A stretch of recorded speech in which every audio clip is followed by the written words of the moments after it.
ಗುಲ್ಬರ್ಗ ಭಾಗದಲ್ಲಿ, ಈ ಕಲ್ಯಾಣ ಕರ್ನಾಟಕದಲ್ಲಿ ಕಲ್ಯಾಣ ನಡೀತಾ ಇಲ್ಲ.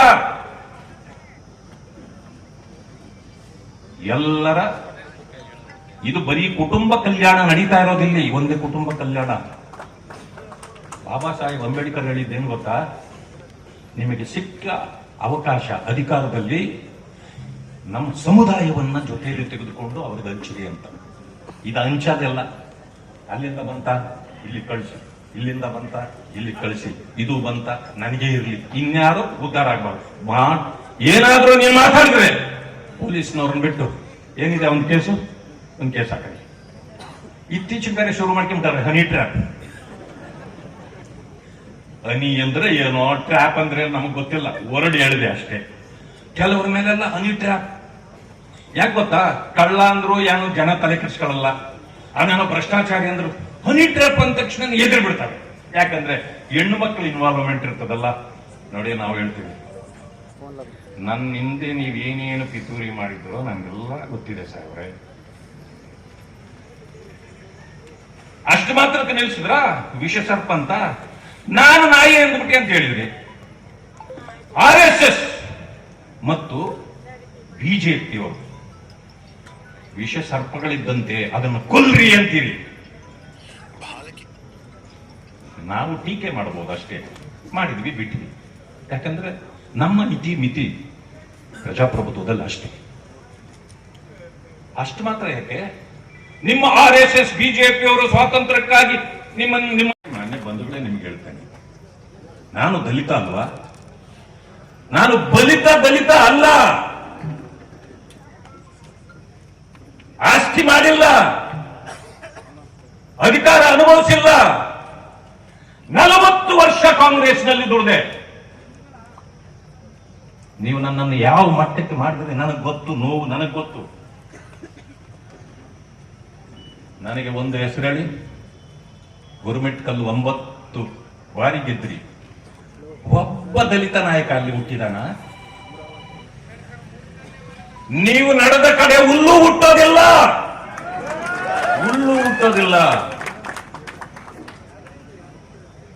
ಅನ್ಯ ಮುನ್ಸ್ವಾಮಿ ಅವರು ಹೇಳಿದ್ರು ನನ್ನ ಜೊತೆಯಲ್ಲಿ, ಅವ್ರನ್ನ ನಾನೇ ಕರ್ಕೊಂಡು ಬಂದು ಜೊತೆಯಲ್ಲಿಟ್ಟು, ಸರ್ ನಮ್ಮ ಹುಡುಗ ಬನ್ನಿ. ಯಾರ ಹುಡುಗ ಆದ್ರೆ ನನಗೇನಪ್ಪ ಅಂತೀವಿ. ಆದ್ರೆ ನಾವೆಲ್ಲ ನಿಮ್ಮ ಜೊತೆಯಲ್ಲಿ. ಜ್ಞಾಪಕ ಮಾಡ್ಕೊಳ್ಳಿ, ನಿಮ್ಮನ್ನ ಅಧ್ಯಕ್ಷಗಿರಿಯಿಂದ ಇಳಿಸಬೇಕು ಅಂದಾಗ ಹೋರಾಟ ಮಾಡಿದನು ನಾನು ರಾಜ್ಯ ತುಂಬಾ. ನೀವು ಪ್ರಥಮವಾಗಿ ಅಧ್ಯಕ್ಷ ಅದ್ ಹೆಂಗ್ ಮಾಡಕ್ಕಾಗ್ತದಪ್ಪ? ಧರ್ಮಸಿಂಗ್ ವಿರೋಧ ಪಕ್ಷದ ನಾಯಕರಿದ್ದಾರೆ, ನನ್ನನ್ನೆಲ್ಲಿ ಮಾಡ್ತಾರ? ಸೋನಿಯಾ ಗಾಂಧಿ ಅವರನ್ನ ಭೇಟಿ ಮಾಡಿ ನಿಮ್ಮನ್ನ ಅಧ್ಯಕ್ಷರನ್ನಾಗಿ ಮಾಡ್ಸಕ್ಕೆ ಒಪ್ಪಿಸಿದ್ದು ನಾವು. ಬಹಳ ಜನರು ಇದ್ದಾರೆ, ಇಲ್ಲ ಅಂತಲ್ಲ. ನಿಮ್ಮ ಹೆಸರು ಯಾರೂ ಹೇಳಕ್ಕಿರ್ಲಿಲ್ಲ ಈ ಕಲ್ಯಾಣ ಕರ್ನಾಟಕ ಬಿಟ್ಟು ಬೇರೆ ಕಡೆ. ನಿಮ್ಮನ್ನ ಒತ್ತು ತಿರುಗಿಸಿ ನಿಮ್ಮ ಹೆಸರನ್ನ ಕರ್ನಾಟಕದ ತುಂಬಾ ಹೇಳುವಂತೆ ಮಾಡಿದ್ದು ನಾನು ಅದರಲ್ಲೂ ಮುಖ್ಯಮಂತ್ರಿ ಆಗಬೇಕು ದಲಿತರು ಅಂತ ಹೇಳಿ ರಾಹುಲ್ ಗಾಂಧಿಗೆ ಹೋಗಿ ಮೆಮೊರಂಡಮ್ ಕೊಟ್ಟು ನಿಮ್ಮ ಹೆಸರನ್ನ ಹೊರಗೆ ತಂದು ನಾವು. ನೀವ್ ಯಾವತ್ತಾದ್ರೂ ಹೇಳಿದ್ದೀರಾ ದಲಿತ ಅನ್ನೋದಾದ್ರೆ ನನಗೆ ಮುಖ್ಯಮಂತ್ರಿನೇ ಬೇಡ ಅಂದವ್ರಲ್ವಾ ನೀವು? ರೆಕಾರ್ಡ್ ಅಲ್ಲಿ ಇದೆ. ಹಂಗಿದ್ದ ಮೇಲೆ ದಲಿತರ ಈ ಕ್ಷೇತ್ರಗಳಲ್ಲಿ ಯಾಕೆ ನಿಲ್ತೀರಿ ನೀವು? ಹಾಗಾದ್ರೆ ನೀವು ದಲಿತರಲ್ಲ, ಬಲಿತವರು. ಆದ್ರೂ ನಾನು ಒಂದು ಹೇಳ್ತೇನೆ, ನಿಮ್ಮ ಮೇಲೆ ನಾನು ಬಹಳ ಮಾತಾಡಬೇಕು ಅಂತ ನನಗೆ ಅನ್ಸೋದಿಲ್ಲ. ಆದ್ರೆ ನನಗಿರ್ತಕ್ಕಂಥ ಪಾಪ, ನಾಯಕರು ಇಷ್ಟು ಜನ ಕುಳಿತಿದ್ದೀರಿ. ಕಾಂಗ್ರೆಸ್ನಲ್ಲಿ ನನಗೆ ಬಹಳ ಅನ್ಯಾಯ ಆಯ್ತು. ಪಕ್ಷ ಬಿಡಬೇಕಾಯ್ತು, ಬಿಟ್ಟೆ. ನನ್ನ ಅನ್ಯಾಯಕ್ಕೆ ಆಗಿದ್ದ ಅಲ್ಲಿ ಕಾಂಗ್ರೆಸ್ನ ಅನ್ಯಾಯವನ್ನ ಸರಿಪಡಿಸಿ ನೀವೆಲ್ಲರೂ ನನ್ನನ್ನ ಗೌರವಿಸಿ, ನನ್ನ ಕೆಲಸವನ್ನ ಗೌರವಿಸಿ, ಇವತ್ತು ನನ್ನನ್ನ MLC ಮಾಡಿ ಗೌರವ ಕೊಟ್ಟು ಇವತ್ತು ವಿರೋಧ ಪಕ್ಷದ ನಾಯಕನನ್ನಾಗಿ ತಾವು ಮಾಡಿರ್ತಕ್ಕಂಥದ್ದು. ಆದ್ರಿಂದಾಗಿ ನನ್ನ ಪಕ್ಷದ ಎಲ್ಲ ಮುಖಂಡರು, ನಾನು ಬೆಂಗಳೂರಿಂದ ಗುಲ್ಬರ್ಗದಿಂದ ಹಿಡಿದು ರಾಷ್ಟ್ರ ಮಟ್ಟದವರೆಗೆ ಇರತಕ್ಕಂಥ ನನ್ನ ಎಲ್ಲ ನಾಯಕರಿಗೆ ನಾನು ಕೃತಜ್ಞನಾಗಿದ್ದೇನೆ. ಇವತ್ತಿನ ದಿವಸ ನಾನೇನಾದ್ರೂ ನಿಮ್ಮ ಜೊತೆಯಲ್ಲಿ ಇದ್ದಿದ್ರೆ ನಿಮ್ಮ ಜೊತೆಯಲ್ಲಿ ಇರ್ತಕ್ಕಂಥ ಅನೇಕ ಗುಲಾಮರಲ್ಲಿ ನಾನು ಒಬ್ಬನಾಗ್ಬಿಡ್ತಿದ್ದೆ ಅಲ್ವಾ? ಆದ್ರೆ ಆ ಗುಲಾಮಗಿರಿಯಿಂದ ನನ್ನ ಬಿಡಿಸಿದವರು ಯಾರು? ಭಾರತೀಯ ಜನತಾ ಪಕ್ಷ.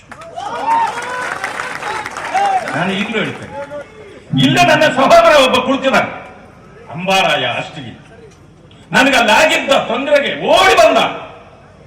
ನನ್ನನ್ನು ನೋಡ್ಲಿಕ್ಕೆ ಅವ್ರನ್ನ ಬಿಡ್ಲಿಲ್ಲ.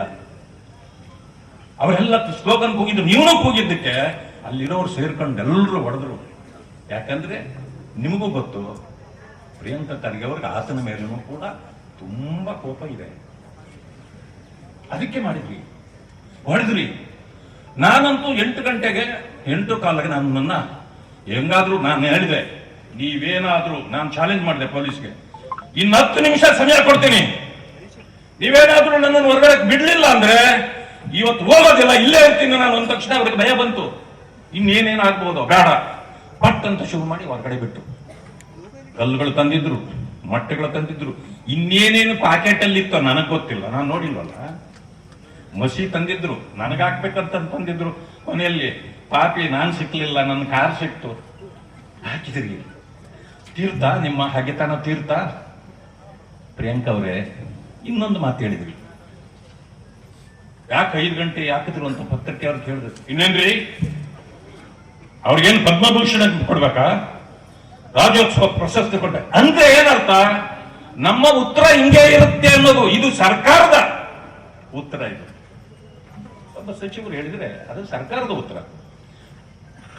ಮಾನ್ಯ ಮುಖ್ಯಮಂತ್ರಿಗಳೇ, ಕೊಡಗಿಗೆ ತಾವು ವಿರೋಧ ಪಕ್ಷದ ನಾಯಕರಾಗಿ ಹೋದ್ರಿ, ಯಾರೋ ದಾರಿಯಲ್ಲೊಂದು ಮೊಟ್ಟೆ ಎಸೆದ್ಬಿಟ್ರು, ಸರ್ಕಾರ ನಮ್ಮದಿತ್ತು.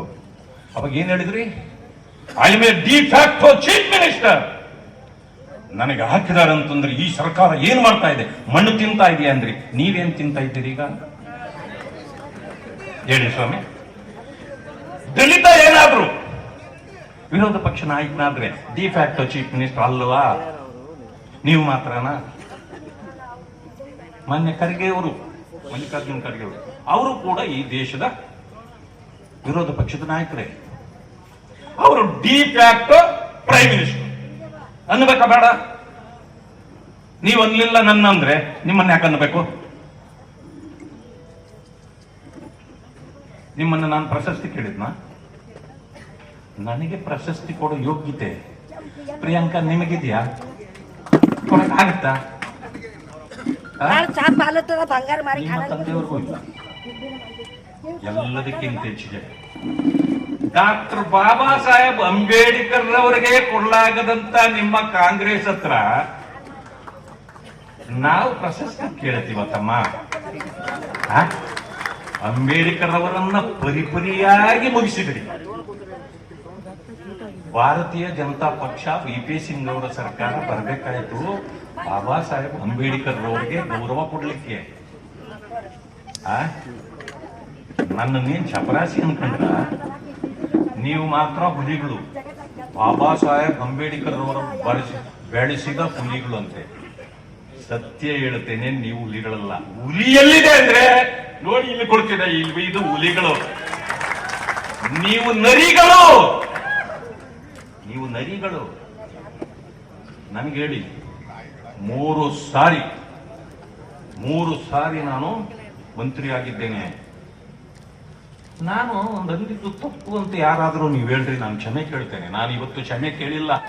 ಅದಕ್ಕೋಸ್ಕರ ಇವತ್ತು ಈ ಮರಿಕರಿಗೆ, ಆ ದೊಡ್ಡ ಕರಿಗೆ, ಅವ್ರ ಅಳಿಯ ಎಲ್ಲರೂ ಸೇರ್ಕೊಂಡು ಈ ಕಲಬುರಗಿ ಏನಿದೆ ಇದು ನಮ್ಮ ಕಪಿ ಮುಷ್ಟಿಯಲ್ಲಿ ಇರ್ಬೇಕಂತ ಹೇಳಿ ದಲಿತ ಸಮಾಜಕ್ಕೆ ಸೇರಿದಂತ ಒಂದು ASP, ನಾಲಾಯಕ ASP ಮಹೇಶ್ ಅವ್ರನ್ನ ಮುಂದೆ ಇಟ್ಕೊಂಡು ನಾವು ಹೆಲ್ಪ್ಲೆಸ್ ಅಂತ ಹೇಳ್ತಾರೆ ಅಂದ್ರೆ ಇವ್ರಿಗೆ ನಾಚಿಕೆ ಆಗ್ಬೇಕು. ಆ ಮಹೇಶ್ ಅವ್ರಿಗೆ, ನೀವು ಡಾಕ್ಟರ್ ಬಾಬಾ ಸಾಹೇಬ್ ಅಂಬೇಡ್ಕರ್ ಬರೆದಂತ ಸಂವಿಧಾನಕ್ಕೆ ಬೆಲೆ ಕೊಡದೆ ಇರ್ತಕ್ಕಂಥವ್ರು, ಡಾಕ್ಟರ್ ಬಾಬಾ ಸಾಹೇಬ್ ಅಂಬೇಡ್ಕರ್ ಬದುಕಿದಂತ ಸಂದರ್ಭದಲ್ಲೂ ಸತ್ತಂತ ಸಂದರ್ಭದಲ್ಲೂ ಅವ್ರನ್ನ ಗೋಳಾಡ್ಸ್ಕೊಂಡಿರ್ತಕ್ಕಂಥವ್ರು ನೀವು ಕಾಂಗ್ರೆಸ್ ಅವರು.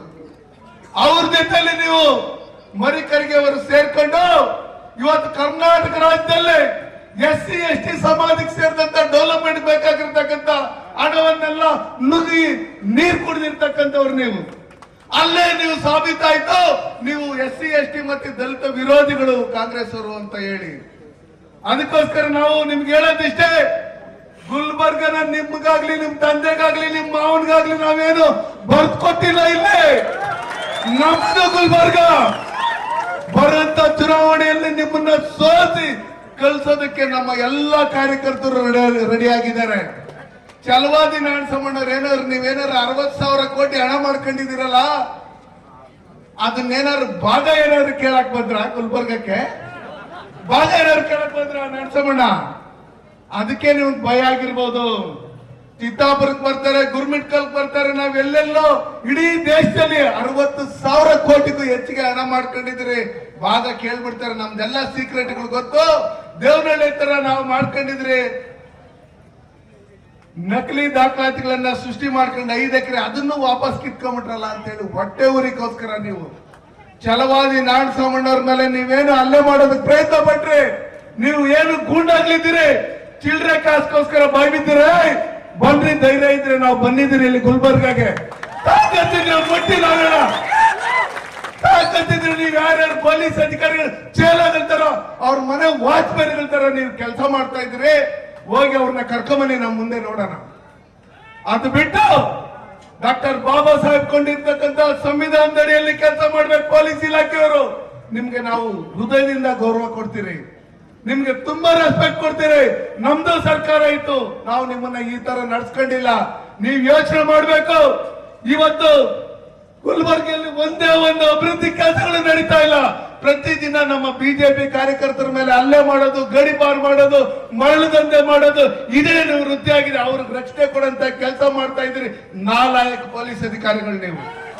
ಅದಕ್ಕೋಸ್ಕರ ನೀವು ಏನು ಚಿತ್ತಾಪುರ ಏನು ನಿಮ್ ಮನೆಗೆ ನುಗ್ತಿರೇ, ನಮ್ಗೇನು ಭಯ ಇಲ್ಲ. ಎಲ್ಲಿದ್ದೀರಿ? ನಾವೇನು ಪಾಕಿಸ್ತಾನದಿಂದ ಬಂದಿದ್ರಿ? ನಿಮಗೇನಾದ್ರು ತುಂಬಾ ವರ್ಚಸ್ಸಿದ್ರೆ ಅದು ಪಾಕಿಸ್ತಾನದಲ್ಲಿ, ಭಾರತ ದೇಶದಲ್ಲಿ ನಿಮ್ ವರ್ಚಸ್ ಇಲ್ಲ. ಅಲ್ಲಿರ್ತಕ್ಕಂಥದ್ದು ನರೇಂದ್ರ ಮೋದಿಜಿ ಅವರಿಗೆ, ಭಾರತೀಯ ಜನತಾ ಪಾರ್ಟಿ ಅವರಿಗೆ. ಅದಕ್ಕೋಸ್ಕರ ಮುಂದಿನ ದಿನಗಳಲ್ಲಿ ನಮ್ಮ ಭಾರತೀಯ ಜನತಾ ಪಾರ್ಟಿಯ ಕಾರ್ಯಕರ್ತರ ತಂಟೆಗೆ ಬರ್ಬೇಕಂದ್ರೆ 100 ಸಲ ಯೋಚನೆ ಮಾಡ್ಬೇಕು. ನೀವು ಅಧಿಕಾರದಲ್ಲಿ ಇದ್ರೂ ಸರಿನೇ, ನಿಮ್ಮನ್ನ ಓಡ್ಲಾಡಿಸಿ ನಮ್ಮ ಕಾರ್ಯಕರ್ತರು ಇಡೀ ಗುಲ್ಬರ್ಗದಿಂದ ನೀವು ಹೊರಗಡೆ ಹಾಕಿ ಪಾಕಿಸ್ತಾನಕ್ಕೆ ಕಳಿಸಂತ ಕೆಲಸ ಮಾಡ್ಬೇಕಾಗುತ್ತೆ ಅಂತ ಹೇಳಿ ಇವತ್ತು ಗುಲ್ಬರ್ಗಿ ಚಲೋ ಇದು ಹೋರಾಟಕ್ಕೆ ನಾವು ಬಂದಿದ್ರೆ, ಮುಂದಿನ ದಿನಗಳಲ್ಲಿ ಈ ಮಹೇಶ್ ಯಾರಿದ್ದಾರೆ ASP ಅವ್ರನ್ನ ಸಸ್ಪೆಂಡ್ ಮಾಡಬೇಕು. ಯಾರು ಮಹೇಶ್ ಮೇಘಣ್ಣ ಅವ್ರನ್ನ ಸಸ್ಪೆಂಡ್ ಮಾಡಬೇಕು. ಏನು ಪ್ರಿಯಾಂಕ್ ಖರ್ಗೆ ಇದ್ದಾರೆ ಅವ್ರನ್ನ ಸಚಿವ ಸ್ಥಾನದಿಂದ ನೀವು ಕೈ ಬಿಡಬೇಕು. ಸಿದ್ದರಾಮಯ್ಯನವರೇ ನೋಡಿ, ನಾರಾಯಣಸ್ವಾಮಣ್ಣವ್ರು ಹೇಳಿದ್ದೇನು, ದಾರಿಯಲ್ಲಿ ಆನೆ ಓದ್ತಾ ಇದ್ರೆ ಬಗಳ ನಾಯಿಗಳು 70,000 ಅಂತ ಹೇಳಿದ್ರು. ಏನೇ ತಪ್ಪದ್ರಲ್ಲಿ? ಅವ್ರೇನಾದ್ರು ತಪ್ಪಾಗಿ ಮಾತಾಡಿದ್ರೆ ಪೊಲೀಸ್ ಇಲಾಖೆ ಇತ್ತು, ಅಲ್ಲಿ ನೀವು ಕಂಪ್ಲೇಂಟ್ ಕೊಡ್ಬೇಕಾಗಿತ್ತು. ವಿಧಾನ ಸಭಾಪತಿ ಅಧ್ಯಕ್ಷರಿದ್ರು, ನಮ್ಮ ವಿರೋಧ ಪಕ್ಷದ ನಾಯಕರಿದ್ರು, ಅವ್ರಿಗೆ ಹೇಳ್ಬೇಕಾಗಿತ್ತು ಈ ತರ ಮಾತಾಡ್ತಾ ಇರಿ. ನೀವೆಲ್ಲ ದೇಶದ ನರೇಂದ್ರ ಮೋದಿಜಿಯವ್ರ ಬಗ್ಗೆ 100 ಸಲ ಮಾತಾಡ್ತೀರಿ. ನರೇಂದ್ರ ಮೋದಿಜಿ ಅವರು ಮಾತಾಡ್ತಾ ಇದ್ರೆ ನಿಮ್ಮ ಚೇಲುಗಳು 100 ಕಾಮೆಂಟ್ಸ್ ಆಗ್ತಾ ಇರ್ತಾರೆ. ನಿಮ್ ಮೇಘಣ್ಣ ಅವ್ರ ಕಾಮೆಂಟ್ಸ್ ಆಗ್ತಂತವ್ರು ಎಷ್ಟೆಷ್ಟು ಕೆಟ್ಟಾಗಿರ್ತಾವ್ರು. ನಿನ್ ತಾಕತ್ತಿದ್ರೆ ಅವ್ರ ಮೇಲೆ ಕೇಸ್ ಬುಕ್ ಮಾಡ್ಕೊಂಡು ಒಳಗಡೆ ಹಾಕ್ರಿ. ಅದು ಬಿಟ್ಟು ನಮ್ಮ ಛಲವಾದಿ ನಾರಾಯಣಸ್ವಾಮಣ್ಣವ್ರ ಮೇಲೆ ನೀವೇನು ದಲಿತ ನಾಯಕರಿದ್ದೀರಿ. ನೀವು ಇವತ್ತೇನು ಮಾಡಿರ್ತಕ್ಕಂಥ ಘಟನೆ ಅದು ಖಂಡನೀಯ. ಮುಂದಿನ ದಿನಗಳಲ್ಲಿ, ಮುಂದಿನ ಚುನಾವಣೆಗಳಲ್ಲಿ ಅದಕ್ಕೆ ತಕ್ಕ ಉತ್ತರ ಕೊಡ್ತಾರೆ ಜನ ಅಂತ ಹೇಳ್ತಾ ಈ ಸಭೆಗೆ ಕರೆದು 4 ಮಾತನಾಡೋ ಅವಕಾಶ ಮಾಡ್ಕೊಂಡು ತಮ್ಮೆಲ್ಲರಿಗೂ ಅಂತ ನಾನು ಮಾತನ್ನು ಮುಗಿಸ್ತೀನಿ. ಜೈ ಹಿಂದ್, ಜೈ ಭಾರತ್.